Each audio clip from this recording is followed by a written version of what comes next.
Assalamualaikum warahmatullahi wabarakatuh dan selamat pagi Sobat Obsesi. Welcome back to Obsesi, obrolan seputar kesehatan masyarakat. Oke, apa kabar nih Sobat Obsesi? Semoga selalu sehat ya, apalagi di tengah pandemi COVID-19. Khususnya nih buat para Sobat Obsesi yang sedang menjalankan puasa, semoga tetap semangat dan selalu sehat ya.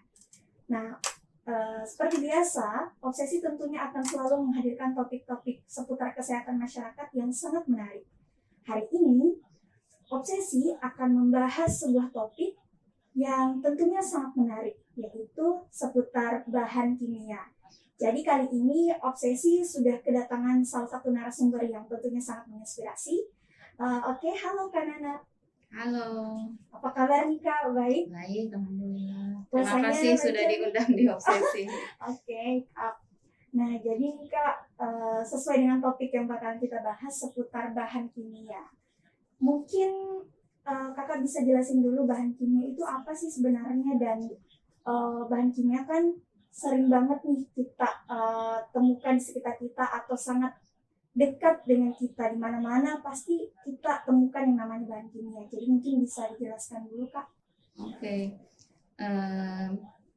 Jadi bahan kimia itu saya sebenarnya mau lebih lebih cocoknya kayaknya bahan berbahaya saja ya. Oke. Yang ada di sekitar kita, terutama di rumah.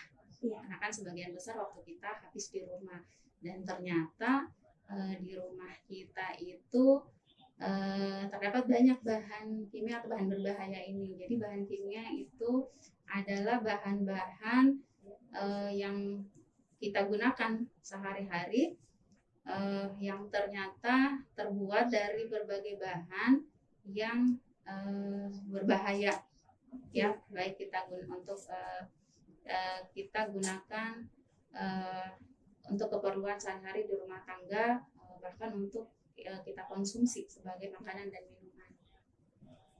Oke, jadi lebih tepatnya bahan berbahaya ya Pak? Nah, bisa dijelasin nggak Pak lebih spesifik bahan kimia ini apa aja sih jenisnya?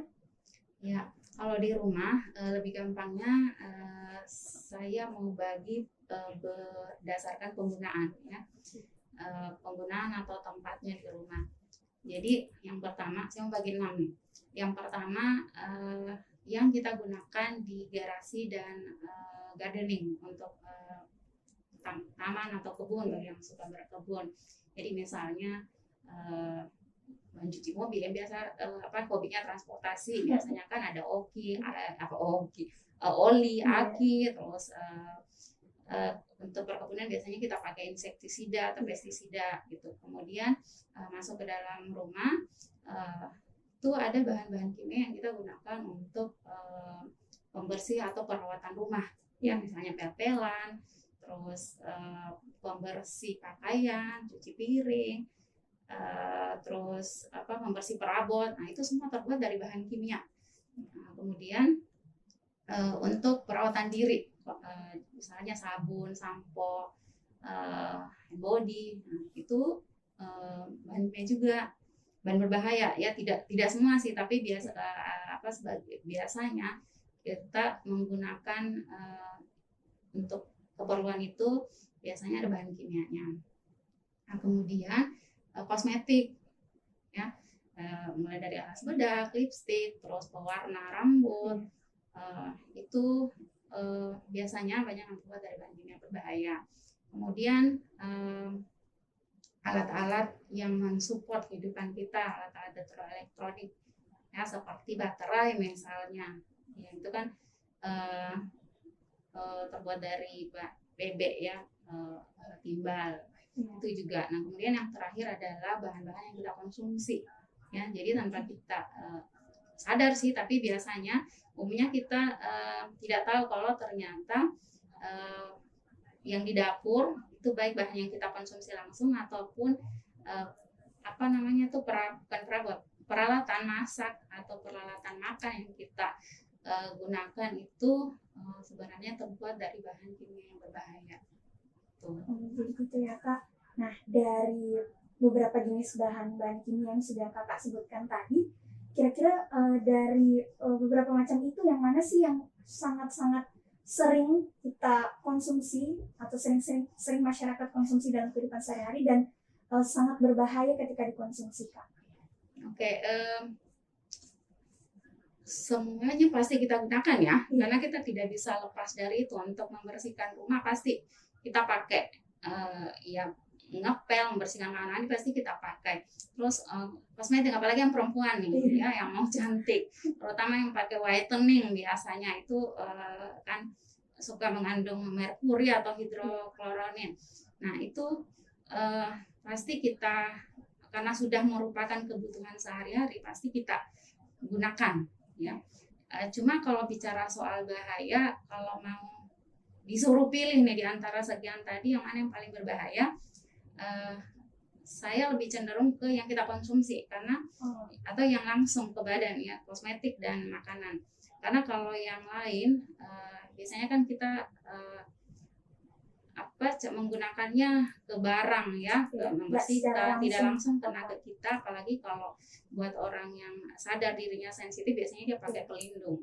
Nah sementara kalau yang kosmetik dan yang kita konsumsi itu langsung lengket. Kosmetik kan langsung lengket ke kulit dan itu menyerap dan bisa berakumulasi di dalam kulit. Nah yang lebih berbahaya adalah yang berhubungan sama makanan ya, yang peralatan yang kita pakai tuh, makan piring, gelas, panci, terutama yang terbuat dari plastik. Nah kan kebanyakan yang kita gunakan adalah plastik, melamin, kemudian panci-panci yang teflon misalnya. Karena itu bersentuhan dengan makanan dan itu kita konsumsi sehari-hari, pagi, siang, malam, maka ya itu yang paling berbahaya karena kadang sudah melebihi dari dosis yang seharusnya. Oke, Kak. Jadi kayaknya aku tertarik nih masalah bahan kimia yang ada dalam makanan. Oke, jadi secara spesifiknya nih Kak, mungkin seperti kayak pewarna makanan, penyedap rasa, kira-kira itu apakah termasuk dalam satu jenis bahan kimia dan apakah berbahaya ketika kita konsumsi? Ya, tergantung ya. Jadi kalau kita bicara soal bahaya itu tergantung. Tidak semua bahan pewarna, pengawet itu berbahaya ya, atau terdiri dari bahan kimia. Jadi kalau dia sudah bahan kimia, maka kemungkinan besar itu potensinya bahaya. Jadi tergantung dia terbuat dari apa dulu. Kalau dia terbuat dari misalnya pewarna nih, pewarna itu kan ada dua macam, ada yang natural ya, ada yang sintetik. Nah yang natural biasanya kan terbuat dari bahan-bahan alami tumbuhan, itu pun tidak semua aman ya, jadi tidak selalu yang bahan alami itu aman. Kalau yang sintetik itu udah pasti berbahaya karena dia memang terbuat dari bahan-bahan kimia. Kemudian kalau pengawet, ya ada pengawet yang alami juga, ada pengawet yang terbuat dari bahan-bahan kimia. Nah, jadi kalau bahan kimia ya tergantung, ada kalau bicara bahaya kan tergantung dosis dan pemakaiannya. Kalau potensinya, kalau untuk dari zat kimia itu sudah berisiko berbahaya buat kesehatan. Kemudian MSG, nah kalau MSG itu masih kontroversial sebenarnya, ada yang bilang berbahaya, ada yang bilang tidak. Jadi belum ada ketetapan atau ini dari pernyataan resmi misalnya dari WHO bahwa MSG berbahaya. Hanya saja dari berbagai hasil penelitian itu ada potensi bahaya kalau melebihi dosis. Nah, jadi semuanya sebenarnya tergantung dari dosis. Hanya saja kan yang persoalan adalah kita tidak tahu dosis yang masuk ke tubuh kita itu sudah melebihi atau tidak, karena kan kita tidak pernah mengukur oh ini sudah sekian miligram yang masuk ke tubuh saya, pengawet, pewarnanya, terus MSG-nya. Apalagi kalau semua sudah bercampur kan, hari pagi siang malam nih kita makan. makanan yang kita makan, hampir seluruh makanan itu mengandung pewarna. Ya, kayaknya ya hanya 0, sekian persen yang tidak pakai pewarna, mulai dari roti itu pakai pewarna, pakai pengawet juga. Kemudian sosis kan pewarna, atau sirup, biskuit, apalagi makanan-makanan yang ready to eat ya, yang langsung makan. Itu kalau yang makanan kita bikin sendiri juga ya tergantung ininya kan, kita suka menggunakan pewarna biar makanannya kelihatan cantik, tapi kita banyak orang yang tidak tahu bahwa pewarna yang dia gunakan itu adalah pewarna yang berbahaya. Jadi meskipun dia menyiapkan sendiri, tapi dia sendiri yang memasukkan bahan berbahaya itu ke makanan tanpa disadari kan, tanpa adanya pengetahuan bahwa ternyata zat pewarna atau zat pengawet yang digunakan itu berbahaya.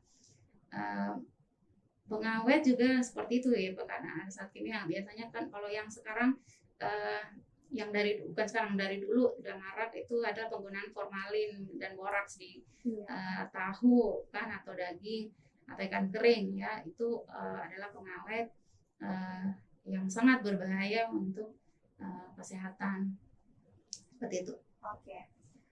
Jadi kan tadi kakak udah jelasin nih bahwa ternyata biasanya orang mengkonsumsi makanan yang mungkin mengandung bahan kimia, biasanya itu mereka tahu bahwa di dalamnya itu ada bahan kimia ketika mungkin mereka sudah merasakan efek atau ketika mereka sudah mengalami kondisi sakit.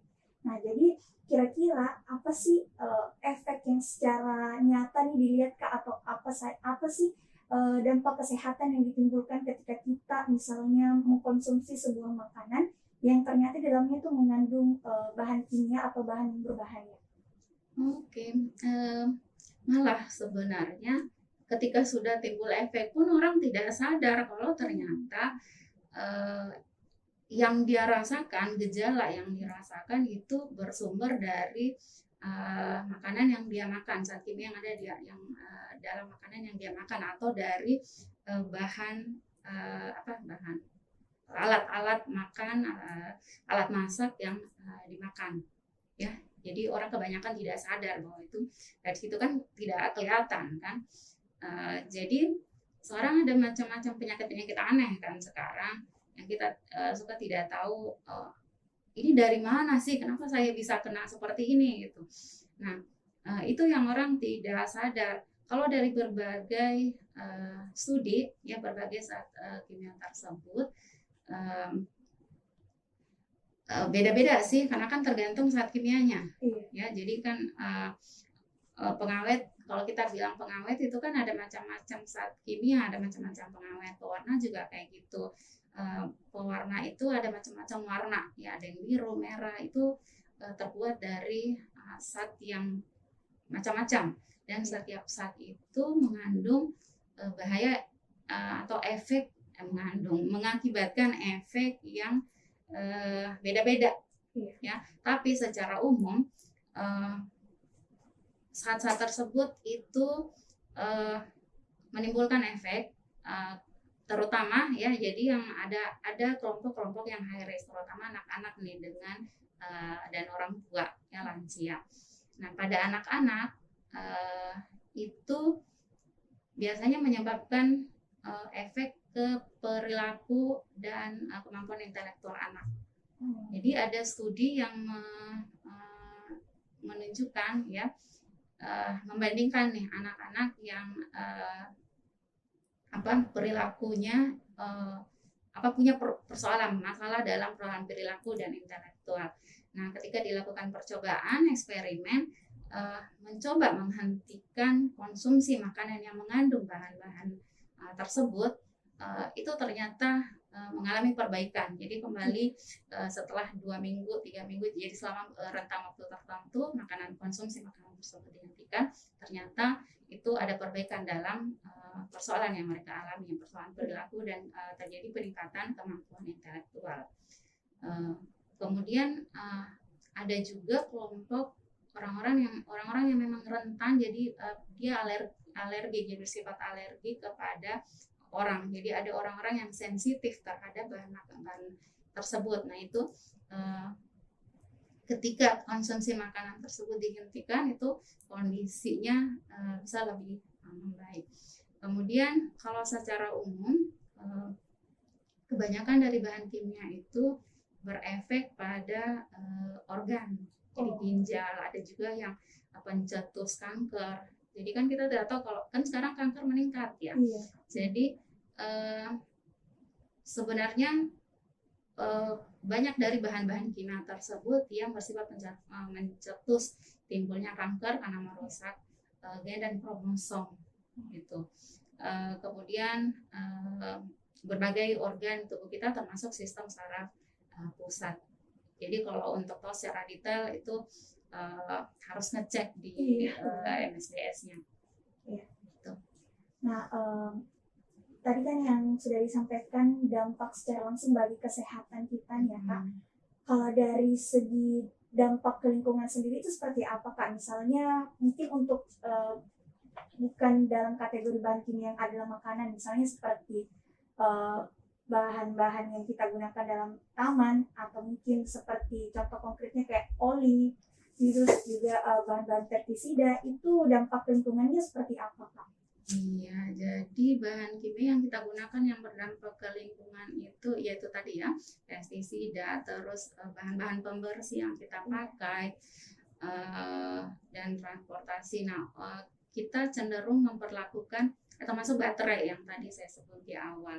Kita cenderung memperlakukan bahan-bahan tersebut dan kemasannya seperti memperlakukan sampah yang lain. Padahal sebenarnya beberapa dari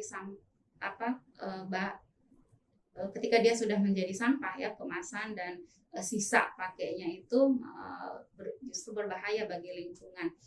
Baterai misalnya itu biasanya langsung kita buang gabung dengan sampah yang lain ya, atau malah dibakar.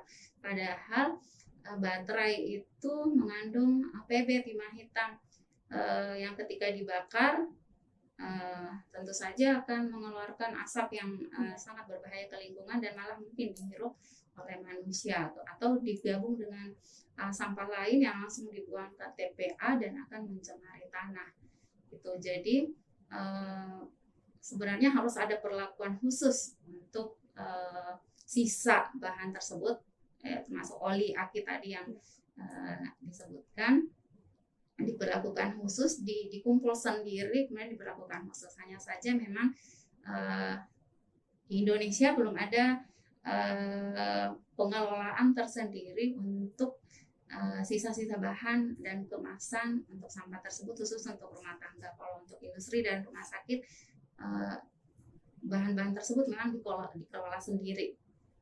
Gitu. Jadi ya memang dilema tersendiri karena kita tidak punya itu, jadi memang pilihannya tidak ada, jadi memang harus ini, tapi minimal untuk kita di rumah ya dikemas sendiri, meskipun nanti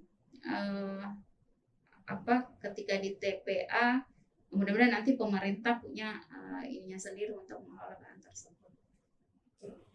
Jadi berdasarkan fenomena-fenomena yang terjadi tadi nih Kak, mengenai bahan kimia, dampaknya bagi kesehatan itu seperti apa juga, dari pandangan Kakak kira-kira apa sih tips yang paling ampuh untuk kita sebagai masyarakat nih bisa meminimalisir penggunaan bahan berbahaya atau bahan kimia dalam kehidupan kita sehari-hari? Karena mau tidak mau kita tentunya pasti nggak bisa terhindar secara full dari yang namanya bahan kimia, tapi mungkin bisalah kita minimalisir penggunaannya. Jadi menurut Kakak gimana? Benar, kita tidak bisa menghindar, udah kebutuhan. Ya kalau kita menghindari itu balik ke zaman dulu. Jadi yang paling penting sebenarnya manajemennya, mulai dari sebelum bahan tersebut masuk rumah sampai ke pembuangan. Jadi sebelum kita memutuskan untuk membeli bahan tersebut, tanyakan dulu deh ke kita, benar nggak sih kita butuh itu.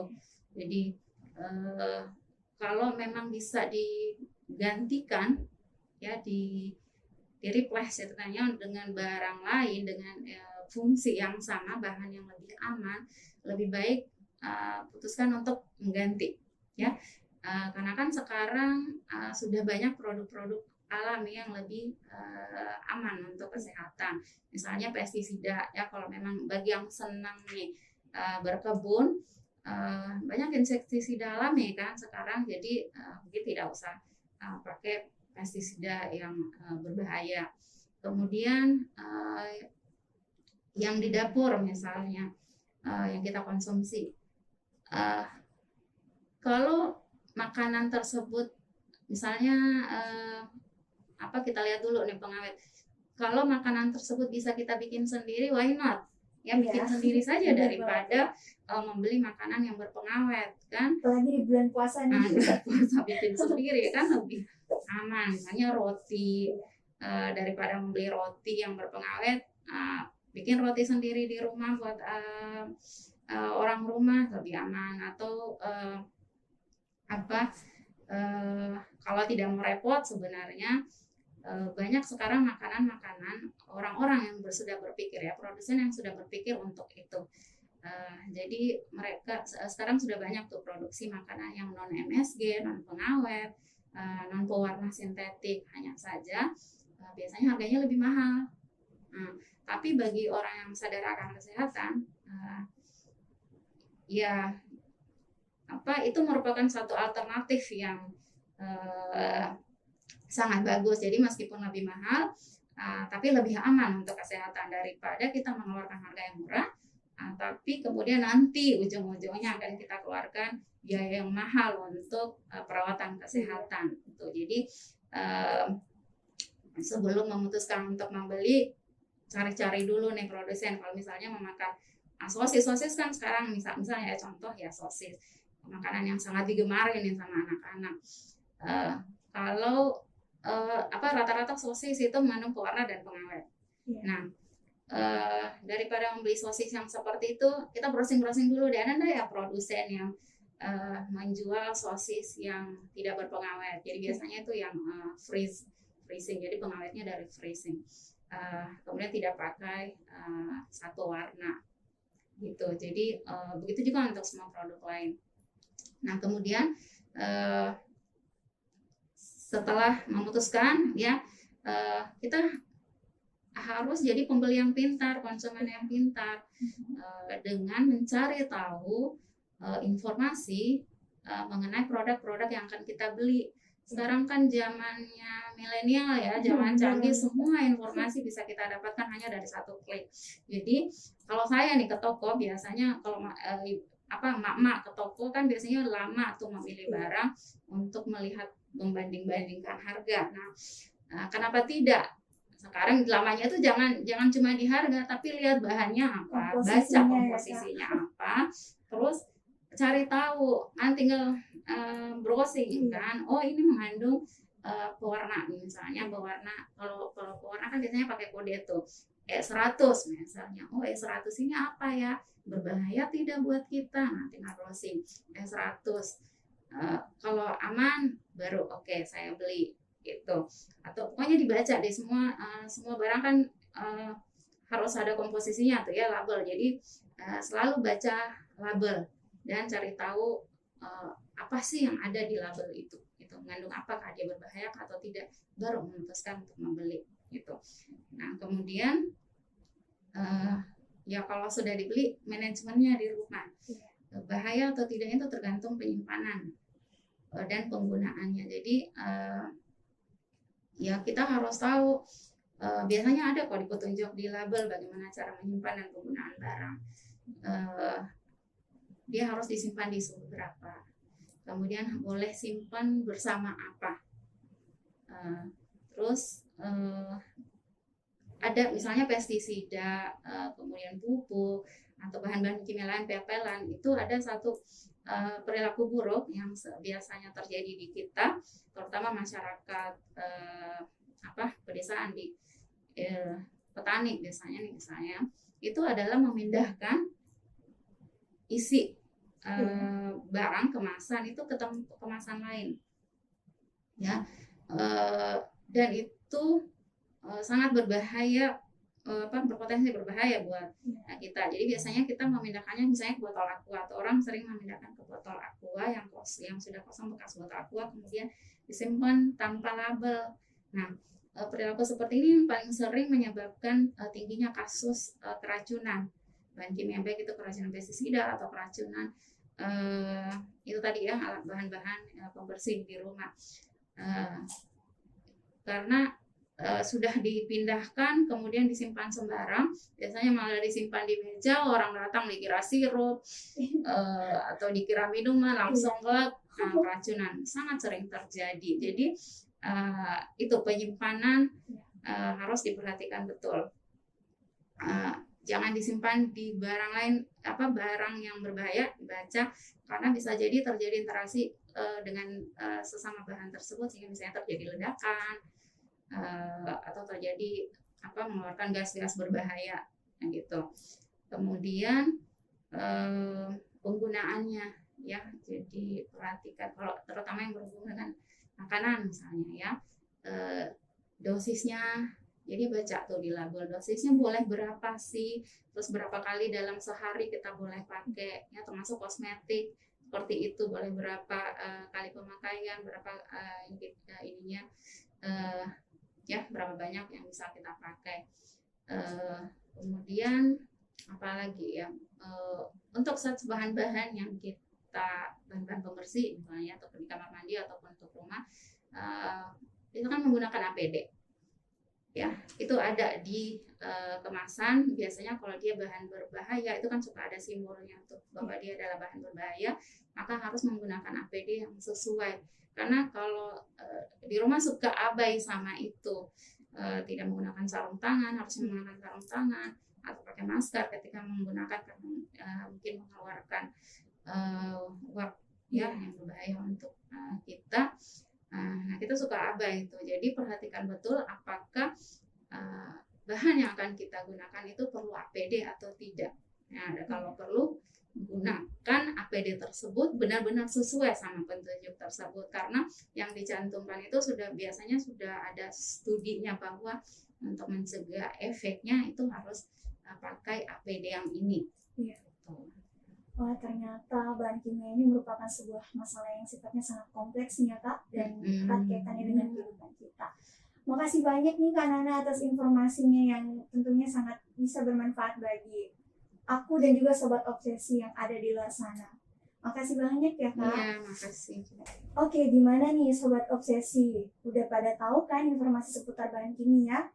Nah, jadi yang perlu teman-teman ketahui bahwa bahan kimia ini tentu tidak bisa kita hindari dalam kehidupan kita sehari-hari. Yang bisa kita lakukan ialah meminimalisir penggunaannya. Misalnya dengan cara pintar-pintar memilih bahan-bahan apa saja yang akan kita gunakan, bagaimana cara kita menyimpan, kemudian bagaimana cara kita menggunakan bahan itu, dan bagaimana cara kita mengolah sisa-sisa dari bahan atau sesuatu yang kita gunakan yang dalam hal ini mengandung bahan kimia. Oke, sobat obsesi, semoga obrolan seputar kesehatan masyarakat kali ini bisa bermanfaat bagi kita semua. Salam sehat dari kami. Wabillahi taufiq wal hidayah. Assalamualaikum warahmatullahi wabarakatuh. Selamat siang, sobat obsesi.